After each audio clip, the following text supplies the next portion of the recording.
This is Assessment Matters by Sarah Clark for EDG 9310. So in this presentation, we're going to address the following questions. How does assessing our students make them stronger learners? And does it make them stronger learners? So we'll begin by looking at the assessment definition and its purpose. Assessments can come in a variety of forms and be used for an assortment of purposes. Garofalo and LaHue define assessment as an improvement process that is ongoing with the intention of elevating and understanding student learning. While assessments are commonly used to gauge student learning, assessments also function to identify the effectiveness of an educator's teaching practices. Teachers can use assessment data to identify strengths and weaknesses in their lesson designs and delivery by addressing learning outcomes as compared to their grade band or content area peers. And that was from Barkley and Major, as well as Erkins. Now, the assessment purpose itself, as demonstrated by Erkins, contends that there are 4 purposes for assessment. Number 1, possession. Students demonstrate declarative and procedural knowledge using basic retrieval and understanding. These are your basic skills, the learning that needs to take place in order to learn new things. Number 2, execution. Students solve problems making informed strategic decisions by using acquired knowledge and skills. So now we're going to take that learning and we're going to apply it to a problem. And we're going to solve that problem using the skills and knowledge that we learned. Number 3, integration. Students routinely extend knowledge by analyzing information to solve problems, synthesizing knowledge from other content areas to be successful. So now we're going to take information that not only did we learn maybe in one class or in one subject area, but maybe integrating math and science or math and ELA, and we're going to use it to solve a problem. Now we can see that there are connections between the things that we're learning, and we're going to use it together to solve a new problem. And then number 4, construction. Students use their learning to construct something new or to solve complex problems. So this is really high-level thinking where students take something that they've learned, and instead of just solving a problem that the teacher gave them, they're going to actually construct something brand new out of their own thinking and apply that learning to make it work. Popham 2017 also emphasized how purpose of assessment is to determine where a student measures against specified learning targets, and he referenced those targets as variables of interest. And I think what's really important there is how Popham made it really clear how your learning targets need to be very specific. Erkins mentions that in her work as well, that in your assessments, it really needs to be narrow and specific and not a very broad assortment of skills that you're assessing for. So if we're looking at why assessment matters, we'll start with Garofalo and LaHue. Pardon me if I'm pronouncing that incorrectly.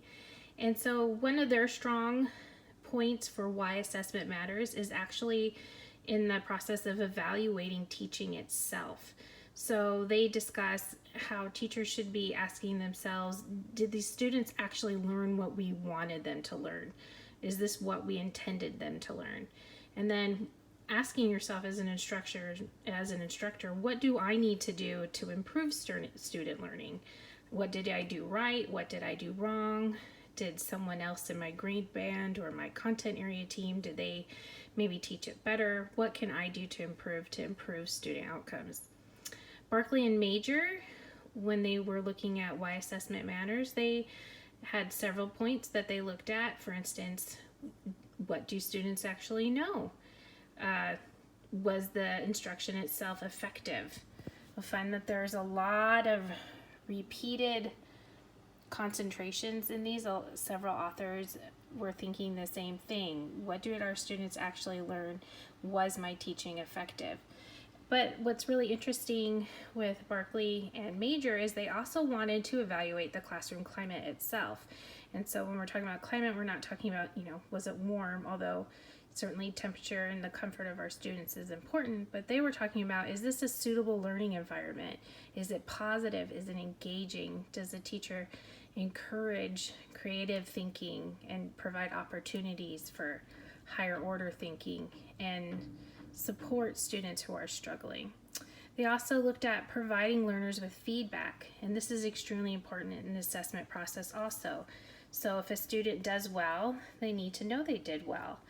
But if a student struggled in a certain area, they need immediate feedback, very detailed and specific feedback. This is where there was a problem. We're going to look at this again. This is how we're going to move through this problem. It should not be discouraging. In fact, students should look forward to this part of the assessment process because it's not the end of the road. It's just, hey, this was the part that we struggled with and we're going to get back on it and it's going to get better. Lastly, Barkley and Major looked at providing stakeholders with evidence of student learning. So in an educational system, there are many stakeholders depending on the organization. It could be administrators, parents, the students themselves can be stakeholders, as well as the teachers. And when those in education, especially higher up in education, like your administrators or the school board, whatnot, superintendent, this is going to influence job retention, curriculum development. A lot of financial factors go into whether or not students are learning. So when Erkins looked at why assessment mattered, she also had a variety of points that she was focusing on. The first of which is that assessment supports a guaranteed and viable curriculum. And this is kind of a deeply layered subject. So that had to do with looking at whether or not what students showed on their assessment, is that actually what we intended them to learn? Did they not attain the desired learning? Number 2, assessment literacy. So Erkins points out in her work that a lot of teachers are not properly trained to understand the purpose of assessment, how assessments work, and how they can use it to improve student learning. And because of that, we often just use the canned assessments provided by our curriculum rather than creating our own assessments that actually teach and show, not teach, but show learning and give us data that we can use to improve student learning. And so that it's really important that assessments by looking at the assessments that you use and the data that you glean from those assessments, that you can say, is this what I even wanted them to learn? What kind of questions should I have been asking? It helps create an understanding of what really your assessment needs to look at in order to get the data that you need to effectively move forward and increase student learning. Again, she goes into accurate assessment design that's connected to assessment literacy. Did this assessment actually look for the learning that we wanted our students to gain? Did it connect to our essential standards? Did it have very clear learning targets? What kind of measurement tools did we use to assess student learning? What were the data points? Do our assessments increase with rigor, and are they relevant? So there are a lot of different pieces to assessment design.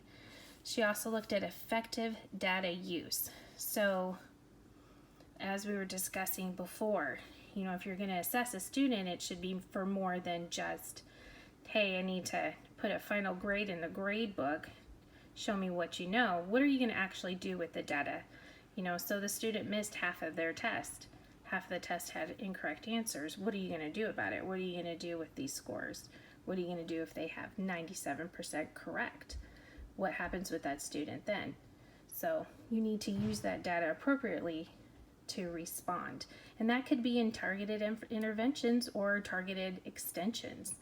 A student who is missing an entire section of a test may just need to revisit one portion of that learning target rather than having to relearn an entire unit. Maybe it's just one target that they need to focus on and then just be assessed on that one particular target. And a student who did very, very well, what are you going to do? Are you going to provide some sort of extension activity to further engage them in learning and allow them an opportunity to go deeper? So if we're going to return to those questions from the beginning of the presentation, how does assessing our students make them stronger learners? And does it make them stronger learners? The answer is yes, but only if you assess them correctly and only if you use that data properly in order to improve student learning outcomes. So this graphic is provided by Solution Tree, and they have a very strong assessment program and strategies that they share with educators. And before assessment begins, they really go into how your first initial instruction needs to be really strong and provide really clear learning targets, and that before you even could assess them, you need to make sure that the initial delivery instruction was really, really strong in order to ensure learning. And then you assess them. Then you find out, well, did they learn it? And how are we going to know how they learned it? So you need to really work together as a team, whether it be grade band or content area team, and decide, what do we want our students to do? How are we going to break down these standards and understand what it is that they need to do to demonstrate learning for this particular unit or lesson plan? And then following that assessment, you have to use that data correctly. So they asked, how will we respond when a student experiences difficulty in learning or already knows? So that's when you get into those targeted interventions. What am I going to do if they didn't learn it? I'm going to look at my initial instruction. I'm going to ask somebody else maybe to come in and teach that particular part of the lesson again. Maybe I need to work on teaching that skill. Or can I provide extension activities to those students who nailed it? Maybe they're ready to dig a little deeper. So it's all about in the way the work is done. Assessments can create stronger learning and greater scores and improve learning outcomes, but it has to be done properly, and it's a part of an entire system. The system that begins with your initial teaching, the way you deliver your instruction, the way that you provide assessments that look for specific learning targets and those specific skills, and then what you do with that data after the assessment is completed. And here are my references. And that concludes my presentation. Thank you.